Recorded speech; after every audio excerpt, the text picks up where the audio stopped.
Bonjour, aujourd'hui je reçois Hélène Micollet. Bonjour Hélène. Bonjour Daniel, Alors, merci pour cette invitation. mais c'est avec grand plaisir de ce partage qui est à venir. Alors Hélène, tu es une belle appellation, je trouve, détective des mémoires émotionnelles et familiales, Oui. thérapeute, conférencière, auteur, mais c'est surtout sur ce terme détective des mémoires familiales et émotionnelles Oui, où on peut s'arrêter. Et aujourd'hui, tu as accepté de nous parler de ce qui t'anime, de ce qui te passionne, mais aussi de ton métier. Tu travailles dans le transgénérationnel. Tout d'abord, qu'est-ce que ça veut dire le transgénérationnel pour ceux qui auraient quand même des questionnements dessus? oui. Alors le transgénérationnel, on en est, je dirais, un peu pétri, hein, parce qu'en fait, toutes les transmissions familiales nous arrivent, sont dans notre corps. On a des gènes, on a des cheveux hérités des ancêtres, des yeux, des talents, des mémoires, beaucoup d'histoires, beaucoup de secrets. Et le transgénérationnel, c'est un petit peu tout ça. C'est en quoi je suis fait, en terre glaise, en terre de quelle nature, de quelle religion, de telle culture, de tels secrets, de telles maladies aussi à transformer et à transmuter. Donc, tous ces souvenirs, ces conflits, ces histoires héritées vont faire partie de notre transgénérationnel. La psychogénéalogie va être l'outil, la démarche pour comprendre ce transgénérationnel, ce qui nous a été transmis. C'est une technique, entre guillemets, qui va nous faire découvrir la logique de notre arbre, de notre histoire familiale. On a tous un clan qui a ses propres lois, ses propres valeurs, ses principes, ses mécanismes qui sont très personnels. Et donc, à travers cet accompagnement, je propose de découvrir un petit peu toutes ces ficelles qui nous animent, comme des marionnettes d'ailleurs. Et pour ne plus être marionnette un jour à 100%, eh bien, il va falloir découvrir un petit peu tous ces fils, inconscients bien sûr. Alors, découverte, c'est totalement lié avec ton appellation professionnelle, donc détective, j'y reviens dessus, on est sur une dimension d'enquête. Enquête, comment Oui. ça se passe? Parce que la perspective transgénérationnelle, c'est pour beaucoup très interrogatif, parce que on peut constater que ben, il y a des grands blancs, il y a des vides, il y a des questionnements. Et comment ça se passe pour ces personnes? Comment se passe l'enquête transgénérationnelle pour ces personnes qui ont des points d'interrogation dans leur histoire familiale? Oui, oui, oui. Alors, je rencontre souvent des arbres qui sont un petit peu déséquilibrés dans un premier abord parce qu'il y a peu d'éléments, par exemple, dans la lignée maternelle ou paternelle, et donc il y a des branches qui sont vides. C'est là où j'invite à aller questionner parce que quand il y a des vides, la nature a horreur du vide, et c'est là où il peut y avoir des clés, des compréhensions possibles ou des secrets. Des personnes qui ont été exclues. On n'a plus d'éléments, mais peut-être parce qu'elles n'étaient plus dans les codes du clan. Elles ne respectaient pas certaines valeurs. Voilà. Après, il va y avoir des personnes qui n'ont même pas les prénoms des grands-parents. C'est assez souvent d'ailleurs, pourtant c'est pas loin. Et on peut travailler le transgénérationnel avec les ressentis, on va faire de l'histoire, on va faire de la géographie, on va essayer de trouver à cette période-là, par exemple 1900, mes grands-parents vivaient en Alsace. Qu'est-ce qui se passait en Alsace à cette période-là? Et on va trouver peut-être sur le plan local des coutumes très particulières respectées par le clan. Donc, en fait, petit à petit, je vais lancer des pistes, des possibilités, des suggestions, et la personne en face va raisonner avec ou pas. C'est à elle aussi peut-être de proposer des choses. Et si ma grand-mère avait vécu ça? Donc, on va aller en tâtonnant petit à petit vers quelque chose qui va s'approcher de la vérité de mon consultant en face de moi. La vérité, qu'est-ce que c'est? C'est l'histoire qu'on nous a racontée? Peut-être pas. Nos parents, nos grands-parents nous l'ont filtré déjà beaucoup, peut-être en réservant certains événements, en ne disant pas tout, parce qu'ils en ont honte, ils ont peur d'être jugés, etc.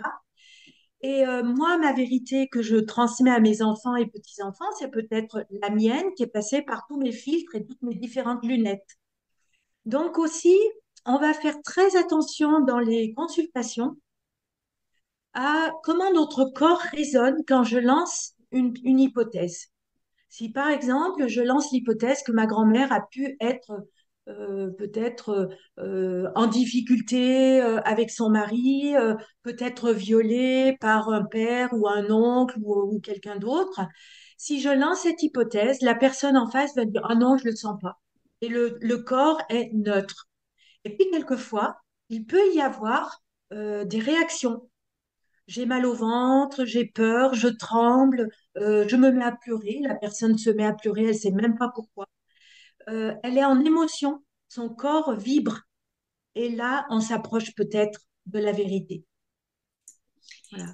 Et tu parles d'émotion, et est-ce que l'émotion, elle peut être rétroactive? Par exemple, on peut mettre le doigt sur une information de la généalogie, mais la personne, est-ce qu'elle a une réaction dans l'immédiateté de l'entretien, quand on l'identifie, ou ça peut être rétroactif dans le temps, dans les jours, semaines, voire les mois ou les années qui suivent? Comment ça Oui. se passe? Alors, ça peut être très fulgurant. Ça peut être la personne qui arrive, qui s'installe et sans savoir pourquoi, elle se met à pleurer. Voilà, ça c'est l'immédiat. Et puis la séance, elle résonne sur 3 semaines, un mois, voire des fois plus. C'est-à-dire que immédiatement après la séance, il peut y avoir des souvenirs qui reviennent, qui remontent en surface. Ça peut être des rêves. Et donc la personne peut tilter sur des mots que j'ai dit 3 semaines après. Elle va se remémorer en disant, ah ben oui, là, ça fait sens. Donc, chacun va gérer son émotionnel à sa façon. Il faut savoir que quand on se met en chemin comme ça, dans la séance, c'est un peu comme si on remue de la vase. Quand on remue de la vase au bord d'un étang, par exemple, la vase, elle va se reposer tout doucement, délicatement, à un autre endroit, mais ça prend du temps. Eh bien là, c'est exactement pareil. En faisant l'arbre, on s'aperçoit qu'on remue énormément d'émotions, d'histoires qui ne nous appartiennent pas. Mais tous ces souvenirs, bien voilà, vont devoir faire sens à un moment donné pour cette personne-là. C'est un peu comme un puzzle aussi qu'on met en place. Petit à petit, ça s'imbrique et quelquefois, ça s'imbrique pas toujours, tout de suite, immédiatement. C'est à un moment donné où, ah oui, ça, là, ça prend sens. Voilà. Après, euh, dans, euh, euh, dans les séances, il va y avoir des mots que je vais dire. Aujourd'hui, ça va faire sens, mais un mois avant, ça n'avait rien donné. Voilà. Parce que aujourd'hui, je suis peut-être prête à entendre certains mots. Je suis peut-être en liaison directe avec cet ancêtre qui veut me transmettre quelque chose. Hein, donc, euh, c'est euh, c'est courant que la séance ne va pas tout dévoiler tout de suite. Voilà. Hein, c'est un travail vraiment à longue haleine. Et quelle est la différence, déjà, est-ce qu'il y a une différence entre un travail de généalogie, travailler sur un petit peu cet arbre familial, et le transgénérationnel? Ou est-ce qu'ils sont intimement liés et différents en même temps? Voilà. Pour travailler son transgénérationnel, on fait un petit peu de généalogie. Donc, ça veut dire la généalogie, on fait une enquête, une recherche de nos ancêtres. Voilà. Pour travailler son transgénérationnel, on a besoin de remonter à 4 ou 5 générations, c'est-à-dire au niveau des arrière-grands-parents, voire la génération au-dessus. Pourquoi? Parce que bien souvent, on peut avoir des éléments. Nos grands-parents nous en ont parlé, peut-être de leurs parents. Donc, on peut avoir une capacité à entrer dans leur histoire. On peut les avoir connus. On peut avoir des éléments historiques qui nous semble un petit peu plus récent. Et on dit aussi qu'en psychogénéalogie, ce que nos arrière-grands-parents ont vécu, ont laissé en suspens, n'ont pas traité dans leur vie, qui n'ont pas eu le temps, ils sont morts avant, etc. Nous, on a donc des informations venant d'eux, et c'est nous qui portons un petit peu leur projet, qu'ils n'ont pas terminé. Donc, bien souvent, quatre, cinq générations au-dessus, on trouve des clés pour nos comportements qui nous sont un petit peu, qui nous mettent en difficulté. Voilà, donc ça, c'est l'intérêt. La généalogie, elle peut remonter à beaucoup plus loin. La généalogie, c'est vraiment faire son arbre et remonter le plus loin possible, voilà, le plus près possible de la source. Mais on perd un petit peu en efficacité d'émotion, de ressenti. C'est pour ça qu'on s'arrête quatre, cinq générations. Quelquefois, c'est suffisant. Ce que j'identifie dans ce que tu dis, c'est ce qui est important déjà, c'est d'écouter l'émotion que peut avoir, on va dire, un aïeux, connu ou non, qu'on sache ou pas Oui, l'histoire. Et qu'est-ce qui se passe, ou est-ce que c'est un lien avec le transgénérationnel quand on entame une généalogie pour le coup, mais que on a des informations qui arrivent au fur et à mesure, par exemple, sans raison apparente, on va aller creuser d'un côté ou creuser de l'autre, alors que jusque-là, on ne se posait pas de questions. Est-ce que c'est le oui, côté transgénérationnel ou c'est juste le côté mental qui travaille, ou les deux? oui, oui, oui. Je pense que c'est les deux. En fait, euh, pour moi, l'arbre, il est vivant. Et comme tout arbre, il a une sève qui circule. Nos ancêtres, il y en a qui me disent, ouais, mais ils sont tous morts. Et en fait, à la fin de la séance, souvent j'entends, ah ben en fait, ils vivaient, ils aimaient ça. L'idée du transgénérationnel, c'est de remettre de la vie dans ses ancêtres. Avant de mourir, ils nous ont légué des choses. Et avant de mourir, ils voulaient laisser des traces chez leurs descendants. Donc, en fait, quand on fait une enquête généalogique, bien souvent, on peut être interpellé par un ou deux personnages, comme s'il y avait quelque chose d'inconscient, un lien qui fait dire, ah ben celui-là, je l'aime bien, je sais même pas pourquoi. Et c'est ça, c'est peut-être aussi des messages invisibles, inconscients, un petit peu énergétiques qui se mettent en place. Il faut dire que chacun a sa propre psychogénéalogie. Je ne vais pas installer mes ancêtres de la même façon que mes frères et sœurs s'ils font leur arbre. On va mettre en avant certains personnages. On va parler plus volontiers d'une lignée, de cousins, de cousines. Dans le transgénérationnel, il n'y a pas que la lignée directe qui nous parle, qui est en nous. Tous nos cousins, cousines, tous nos oncles et tantes, tous les arrière-grands-oncles et grands-tantes sont en nous et laissent des traces. Et même, quelquefois, des oncles et tantes par alliance. Parce qu'en fait, ils sont arrivés par alliance dans notre clan et la tante et l'oncle qui sont mariés à ces personnes-là, valeur ajoutée du clan, vont nous amener aussi des choses à transmuter. Enfin, donc ça, c'est intéressant d'ouvrir le plus large possible. Sur un arbre en psychogénéalogie, on peut noter également des personnes qui ne sont pas de notre sang, des gens qui ont compté. On va peut-être marquer alors ça j'y tiens, des fiançailles rompues, des anciens amours qui n'ont pas abouti à un mariage parce que le clan ne voulait pas de ce mariage, par exemple. On va noter des nounous qui ont marqué, des professeurs qui ont peut-être orienté professionnellement notre vie, et aussi des animaux. Parce que Laetitia Serrano en a parlé l'autre jour, mais bien souvent, les animaux viennent peut-être remplacer un bébé mort-né, un enfant avorté, etc., etc. Hein, donc l'arbre vraiment s'élargit à tout ce qui peut amener des éléments pour comprendre notre vie, notre chemin, mais aussi pour rentrer dans un émotionnel autre aussi. Et tu parles de tout ce qui n'est pas directement en lien avec le sang. Est-ce qu'une personne née hors mariage de ses parents, hein, un adultère ou quelqu'un qui est complètement décalé dans l'espace familial, Sur quelle dimension de transgénérationnel cette personne doit travailler? Sur son côté biologique, organique ou sur et avec le parent qui aura été l'image du père ou de mère? Oui.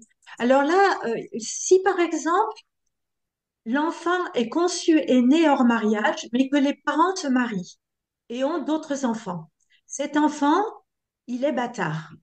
Autrefois, on utilisait volontiers ce mot. Et même si les parents se mariaient, cet enfant conçu et né hors mariage était appelé souvent l'enfant de la faute. Il avait un vécu, et il a un vécu très particulier, atypique, hors du clan, hors de la fratrie. Autrefois, avant que la loi ne change, il n'héritait pas, il n'était pas considéré comme l'aîné. Donc déjà, c'était une place très dure. Et bien souvent, ça peut aussi donner quelqu'un en étant adulte un peu dur aussi, un peu résistant, parce qu'en fait, il a fallu qu'il résiste au qu'en dira-t-on déjà, à la moquerie. Voilà. Après, un autre cas, ça peut être euh, l'enfant est né et conçu hors mariage, mais le père qui épouse plus tard la maman n'est pas le père. C'est un père adoptif qui lui donne son nom. Voilà. Hein, donc c'est une autre facette, toujours aussi avec peut-être la dureté de la conception.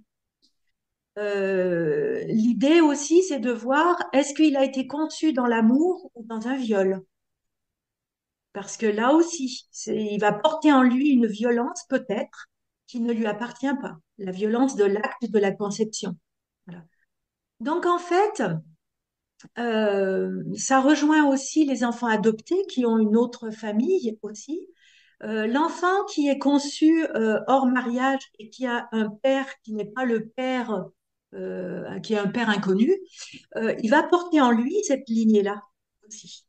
Et même s'il a un père éducateur, il aura deux familles, deux arbres en lui, hein, qui vont aussi ben, se confronter à ses propres valeurs à lui, etc., à travailler. Et pour les enfants adoptés, c'est pareil. La famille biologique existe toujours en nous. Et souvent, on peut avoir, surtout par exemple chez les enfants adoptés à l'adolescence, on le voit, une sorte de loyauté, parce qu'en fait, on est tous loyaux, on est des bons garçons, des bonnes filles. Et ces enfants adoptés peuvent réagir justement au questionnement. De quel côté je vais? Est-ce que je me rapproche des valeurs de ma famille biologique, même si je ne l'ai jamais connue, hein, mais en fait, c'est les cellules hein, qui parlent. Ou alors, est-ce que je reste dans le clan de ma famille adoptive? Voilà. C'est pour ça que c'est hyper compliqué pour eux de, de, de ne pas avoir l'impression de trahir, d'abandonner. Et sur le plan transgénérationnel, est-ce qu'il est possible, alors on peut donner voilà, des exemples neutres, mais qui pourraient aussi permettre à chacun éventuellement d'y trouver des informations.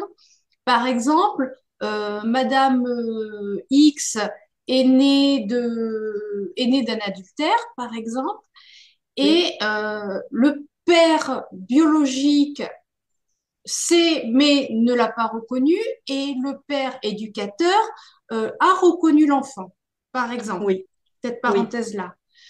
Si Madame X a conscience de son origine biologique et qu'à un moment donné, la famille de son père éducateur la reconnaît en tant que telle dans le clan, à quel clan elle va appartenir? C'est une question voilà, mais ça peut c'est être ça. intéressant à creuser parce que là on est sur des vraiment on est du transgénérationnel, c'est un petit peu l'appartenance à quel clan je vais appartenir, à celui qui m'a Ah, reconnu c'est euh, ça. dans la lignée et même dans le passé, ou à celui ou à ce clan qui ne me reconnaît pas. Oui, c'est ça. Euh, il peut y avoir les deux selon les situations et les événements abordés ou les personnes. Ça peut être j'ai une dette envers la famille qui m'accepte, donc je lui dois, et en même temps, je dois la vie à ma famille biologique qui a pu peut-être me rejeter. Voilà, c'est une question aussi à se poser. Et c'est des personnes qui peuvent être tiraillées et se sentir tiraillées très très longtemps, jusqu'à ce qu'elles mettent des mots justement sur ces tiraillements, que en fait, chacun de nous, même en n'ayant pas deux familles comme ça, chacun de nous se doit, pour évoluer et faire évoluer son âme, et remplir sa mission d'âme, se doit de choisir ses propres valeurs. Et on est toujours dans un tiraillement. Est-ce que je trahis? Est-ce que je m'éloigne trop du clan? Ou est-ce que je dois le faire parce que, en fait, mon âme a décidé de ça? C'est ça. Et pour les enfants, dans ces cas-là, avec la famille biologique et la famille éducative, ben, ils ont aussi ce tiraillement-là. En fait, notre grande peur à tous, c'est d'être exclu, d'être rejeté. Donc, un enfant abandonné, il est rejeté. Euh, mais nous, même sans être abandonnés, on a peur de ne pas être sur le bon chemin. Il y a qu'à voir aussi, nos parents font de leur mieux, nous, on fait de nos mieux pour nos enfants. Nos parents vont nous orienter, par exemple, ne serait-ce que pour l'école, pour la filière à suivre, pour le métier choisi, etc., en pensant faire pour le mieux. Et nous, pour leur faire plaisir, on peut accepter. Et on va accepter le temps que ça nous convient et que ça nous nourrit. Et puis à un moment donné, on va se dire, ah ben non, c'est pas possible, c'est fini, j'ai fait le tour. Et donc je vais peut-être choisir en conscience quelque chose qui me conviendra mieux. Après, il va y avoir des personnes qui vont se rebeller très tôt, des enfants, des jeunes, des ados, qui vont refuser tout ce qui est proposé par le clan, en disant, mais moi, je vais faire à ma sauce, à ma façon. Pour autant, ils ne sont pas tout à fait libres les uns et les autres.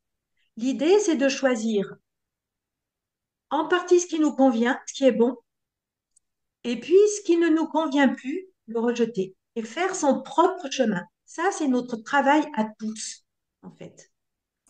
Voilà, C'est finalement construire son propre clan, c'est ça. accepter Exactement. de mettre en avant son propre clan.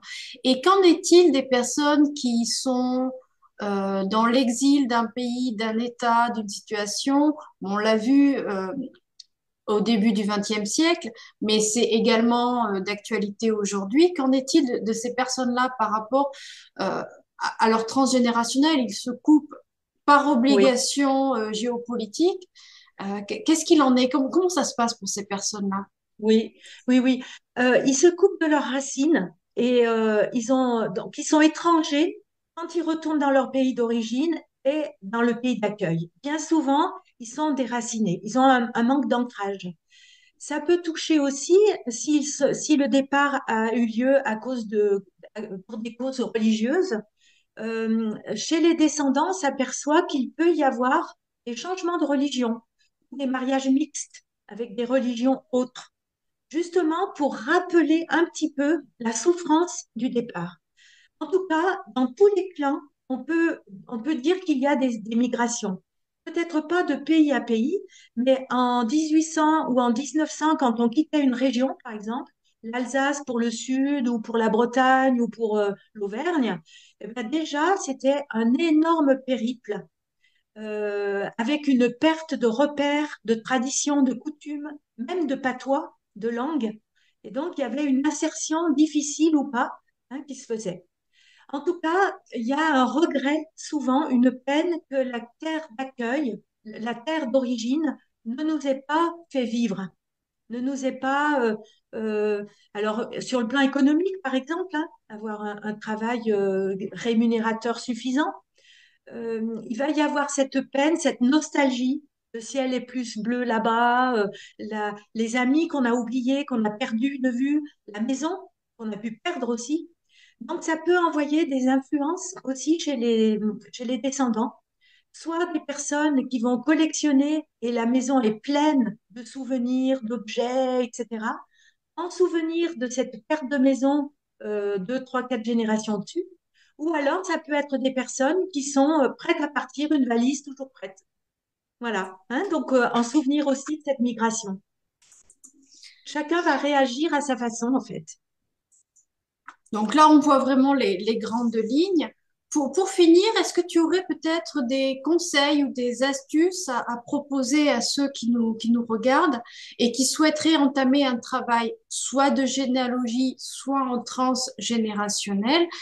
Quels sont peut-être les facteurs à écouter et à mettre en place en priorité? Oui. Alors, moi, ça a marché pour moi, par exemple, je me satisfaisais de certaines réponses concernant, mettons, le choix de mon prénom, comment, pourquoi on a habité là, etc. Et puis un beau jour, ça m'a plus suffi. Et je me suis entendue creuser auprès de ma mère le choix de mon prénom. Alors que jusqu'à présent, elle me racontait, et puis voilà, c'était suffisant. Donc en fait, il peut y avoir un jour où on va se réveiller avec une question qui va nous tarauder. Et pourquoi ça s'est passé comme ça? Et c'est là où, derrière un petit peu ces questionnements, il peut y avoir des secrets. On a chacun dans le clan une place très spécifique.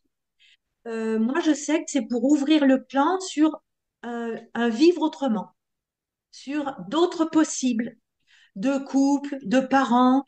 En tant que maman, je suis différente de tout ce qu'on m'a transmis dans le maternel. C'était un besoin pour l'arbre de s'ouvrir sur d'autres choses, d'autres façons de vivre. Mes frères et sœurs ont d'autres missions par rapport à ce clan. Voilà. Hein, donc, chacun va dévoiler et avoir besoin de découvrir des secrets parce que c'est peut-être sa mission d'âme. Voilà. Hein, donc, ça, c'est intéressant de le voir. On est tous différents et on n'a pas du tout les mêmes ressentis par rapport aux mêmes événements vécus. Et il y a quelquefois, on se pose la question si on a bien assisté au même mariage ou à la fête de famille parce qu'on n'a pas du tout les mêmes émotions ni les mêmes ressentis suite à cet événement-là familial. Et donc, on a chacun, je dis souvent, on a un drain. Et le drain, dans un corps malade, évacue le mauvais. Et donc, en faisant son arbre sa thérapie en transgénérationnel, on va peut-être évacuer à sa façon ce qui est nocif et peut-être faire découvrir, en changeant de positionnement et de réaction après, en faisant découvrir une autre façon de vivre, en transmutant en fait l'énergie qui circule dans l'arbre. Et en allégeant en plus, hein, on s'allège énormément. Donc voilà, on libère de la place pour autre chose. Eh bien, merci infiniment, Hélène. C'est Merci déjà beaucoup. une belle introduction à la définition du transgénérationnel. Je rappelle à tous que tu es détective des mémoires émotionnelles et familiales, thérapeute, conférencière, mais également auteur. Euh, on aura, je l'espère, l'occasion d'aller plus en profondeur sur des sujets bien ciblés si cela t'intéresse. La Volontiers. la porte t'est ouverte et je dirais qu'il y a tellement de questions à apporter à ces démarches de transgénérationnel, toute époque confondue, parce que là, on est dans le présent, mais il y a Tout à fait. aussi l'impact historique, comme tu l'as soulevé, qui peut être aussi important à Oui. développer ultérieurement. Nous arrivons donc au terme de cette vidéo. Encore une fois, je te remercie, Hélène, de ce beau partage, de cet échange et de Merci à toutes ces toi. belles informations, parce que il y a avant toute chose cette base informative. Merci beaucoup. Merci pour ce moment-là de partage. Merci. Mais merci, merci à toi, merci infiniment. Je te dis au revoir, je vous dis à tous au revoir et à très vite. Au revoir. Merci. À bientôt. Au Au revoir. revoir.